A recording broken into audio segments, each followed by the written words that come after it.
On a cold April evening in 1912, the RMS Titanic, the world's grandest ship, glided across the dark Atlantic silent, powerful, and glowing like a floating city. To the passengers on board, it felt like nothing in the world could stop this majestic vessel. They called it unsinkable, a miracle of engineering. No one imagined the fate that awaited them beyond the horizon. Among the passengers was Jack Dawson, a free-spirited artist who won his ticket in a game of cards. For Jack, the Titanic was not just a ship, it was a doorway to opportunity, to dreams waiting across the ocean. He spent the first evening standing at the bow, feeling the wind on his face, whispering, "I'm the king of the world." For a moment, he truly believed it. In another corner of the ship, on the upper decks, walked Rose DeWitt Bucator, a young woman trapped by society's expectations. She wore diamonds and silk, but her heart felt heavy with loneliness.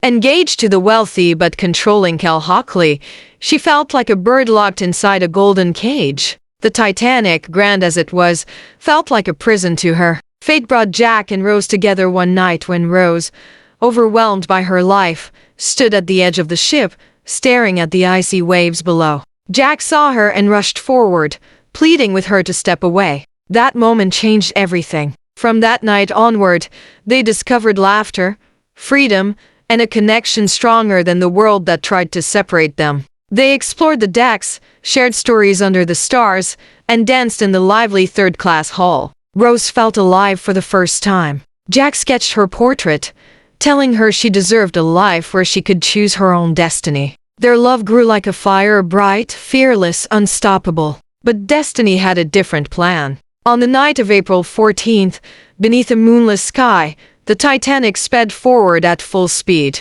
Lookouts scanned the horizon, but the sea was calm, hiding dangers beneath the stillness. At 11:40 p.m., the ship struck an iceberg with a deep shuddering sound. Most passengers barely felt the impact, but within minutes, icy water flooded the lower compartments. The unsinkable ship was dying. Chaos spread as the truth emerged. Lifeboats were lowered, but there were not enough for everyone. First-class passengers filled the boats while hundreds in third class struggled to reach the deck. Jack and Rose fought through crowds, refusing to be separated. Rose refused to leave Jack behind and stepped out of the lifeboat to stay with him. As the ship tilted and water rushed in, Jack and Rose clung to each other. The Titanic's lights flickered, and with a thunderous roar, the great ship broke into two pieces and disappeared beneath the ocean. Jack and Rose found themselves in the freezing water. Jack helped Rose climb onto a floating wooden. "You're going to live a full life.